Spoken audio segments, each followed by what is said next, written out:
Hola, muy buenas, bienvenidos a todos y a todas un día más a mi canal.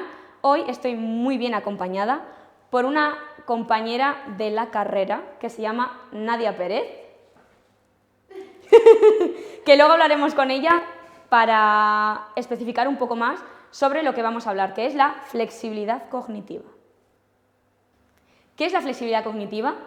La flexibilidad cognitiva es definida como la capacidad para adaptarnos generando nuevos patrones de conducta mientras que inhibimos aquellas respuestas que no son adecuadas. Por ejemplo, cuando debatimos sobre política, la flexibilidad cognitiva se hace evidente cuando podemos entender las opiniones de la otra persona, aunque sean contrarias a nuestra propia ideología. Por ejemplo, imaginad que tenemos planificado un día, ¿vale? Tenemos un plan, pero por lo que sea hay un imprevisto y tenemos que modificar todo nuestro plan, todo el pensamiento y las conductas que teníamos preparadas para adaptar una nueva situación.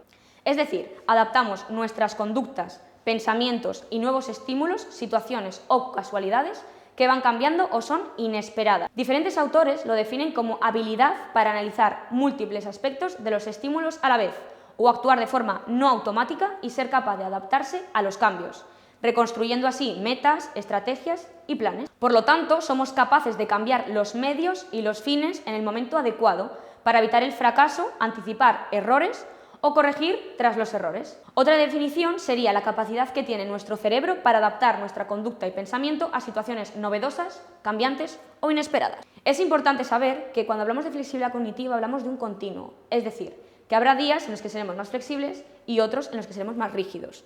Vamos variando dependiendo del momento, de la situación y de cómo estemos nosotros en ese momento, ¿no? Ahora vamos a hablar de las funciones ejecutivas. Para ello, tenemos a Nadia, que es especialista en neuropsicología y os lo va a explicar muchísimo mejor que yo. Bueno, pues como ha dicho Carolina, yo vengo a hablaros un poco más sobre las funciones ejecutivas. ¿Y por qué voy a hablar de las funciones ejecutivas? Porque la flexibilidad cognitiva, que es el tema del que estamos hablando, se encuentra dentro de este gran grupo. Entonces debemos de conocer un poco más sobre él para poder ampliar nuestra información sobre la flexibilidad cognitiva. Las funciones ejecutivas se han denominado los procesos más complejos del ser humano. Involucran un gran contenido de capacidades distintas. Es por eso que entre los compañeros de profesión comentamos que es el cajón desastre de los procesos cognitivos. Esto es así porque estos procesos se manejan en la corteza prefrontal. De hecho, para conocer más sobre la anatomía de la flexibilidad cognitiva y de las funciones ejecutivas en su conjunto, podríamos decir que en la anatomía cerebral se encontraría en la parte más frontal, es decir, la más cercana a la frente. Esto es lo que nos diferencia de los primates, por ejemplo, y lo que nos hace en muchos momentos ser más sociables, es decir, la parte más compleja del ser humano. Las funciones ejecutivas engloban una gran cantidad de procesos, como he comentado anteriormente. Entre ellos se encuentra el razonamiento, la toma de decisiones, la inhibición de respuesta y la impulsividad, además de trastornos conductuales como el infantilismo, la agresividad, la desinhibición. Y esto suele suceder debido normalmente a daños cerebrales en la corteza prefrontal, como hemos comentado anteriormente. Entonces, en resumen, las funciones ejecutivas son un amplio conjunto de capacidades cognitivas que permiten a la persona anticiparse, establecer metas, formular planes de acción, comenzar actividades, autorregularse y llevarlas a cabo de forma eficaz. Esto, por tanto, nos permite tener una conducta eficaz, creativa y adaptada a la sociedad, sobre todo a nivel de aceptación social. Algunos de los componentes que hemos comentado anteriormente pues sería la memoria de trabajo, que le llamamos así a ese proceso que hace que podamos manejar información en la mente. La planificación, que sería la habilidad para diseñar objetivos, planes de acción y valorar cuál es el plan de acción más adecuado para conseguir lo que nosotros queremos. También se encuentra el razonamiento, que sería pues, la capacidad para resolver un problema, generando diferentes alternativas y evaluando las causas del problema y las consecuencias de las acciones que podríamos llevar a cabo. Otra de las acciones sería la flexibilidad cognitiva. Como ha comentado Carolina, sería la capacidad para cambiar y adaptarse a algo novedoso que ya estaba preestablecido. O también podríamos encontrar la inhibición, que sería la capacidad que tenemos los seres humanos para contenernos de ciertas respuestas para que socialmente esté más adaptado. Y por último, la toma de decisiones, que sería la capacidad de elegir entre varias opciones valorando cuáles son las necesidades, los posibles resultados y las consecuencias de las mismas. ¿Para qué sirve la flexibilidad cognitiva? En la sociedad actual las situaciones son cambiantes, la velocidad de la información y las demandas del medio exigen un esfuerzo de flexibilidad cognitiva. Como ha dicho Nadia, necesitamos adaptarnos a los planes, a las situaciones, ¿vale?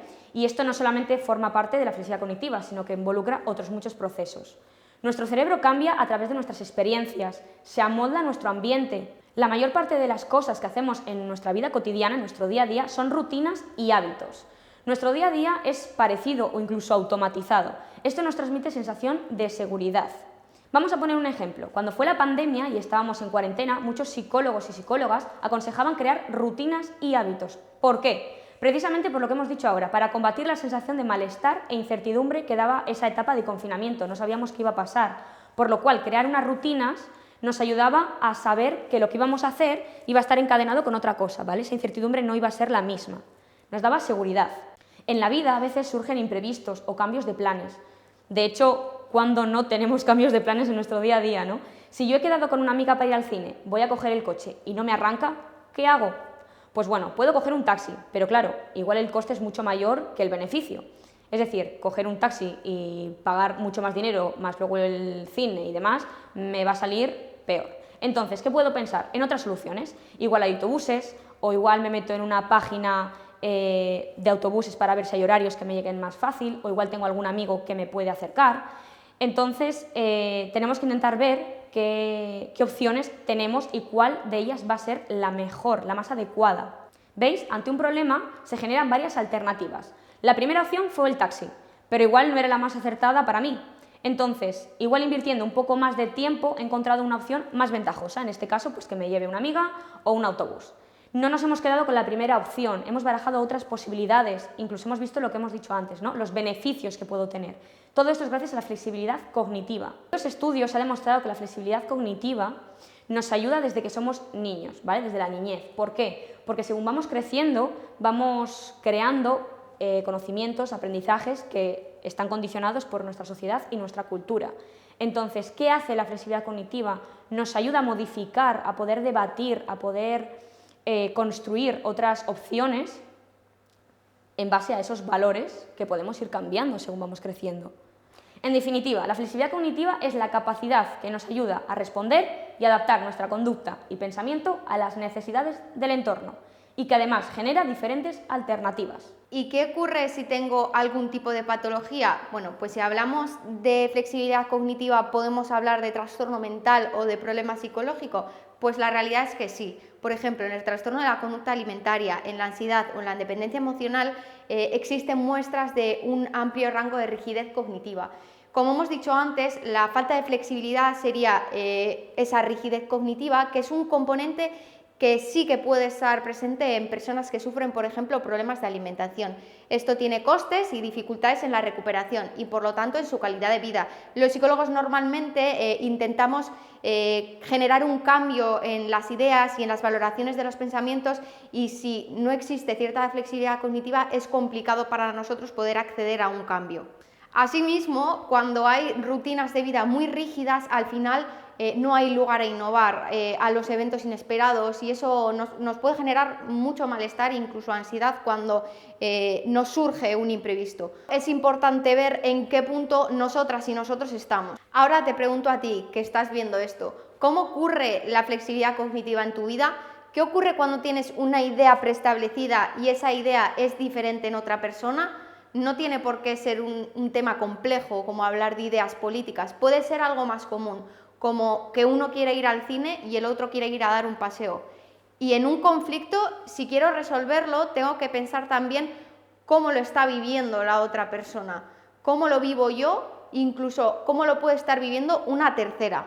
Así, existen diferentes patologías en las que es común la existencia de síntomas de rigidez cognitiva. Por ejemplo, en el daño cerebral adquirido debido a un accidente o a un ictus, los pacientes generalmente presentan una gran rigidez cognitiva y esto provoca trastornos de conducta, como por ejemplo la irritabilidad, el oposicionismo, la agresividad. Además, este aspecto a la larga precipita rupturas familiares debido a la cabezonería que presentan las personas rígidas. Digo cabezonería porque la mayoría de las familias lo llaman así, pero en verdad es una consecuencia derivada del daño. También existen otras patologías, como por ejemplo el autismo o la esquizofrenia, así como el deterioro cognitivo leve o la enfermedad de Alzheimer, en las que también se da este tipo de síntomas.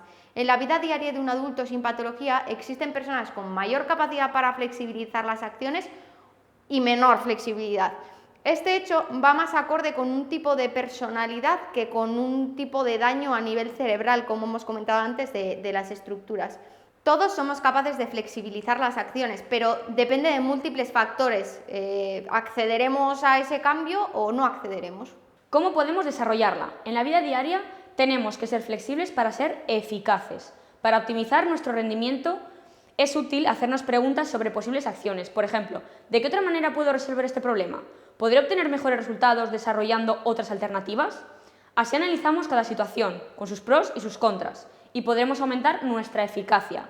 Esto además podemos hacerlo en cualquier área, en cualquier momento del día, en nuestro trabajo, en casa, a la hora de hacer la cena, por ejemplo, de cocinar, de limpiar, ¿vale? También enfrentarnos a situaciones novedosas de forma periódica. Por ejemplo, no siempre ir al trabajo por la misma ruta hace trabajar la capacidad de flexibilizar. De forma más social, generar nuevos grupos de amistades con ideas o estilos totalmente contrarios a los nuestros. También puede ayudar a aumentar nuestra flexibilidad. Ahora os vamos a dejar unos deberes. Queremos que penséis en qué situaciones sois más rígidos y en qué situaciones sois más flexibles en vuestra vida. Y cuando seáis más rígidos, ¿qué pensamiento, qué acciones podéis tomar para cambiarlo?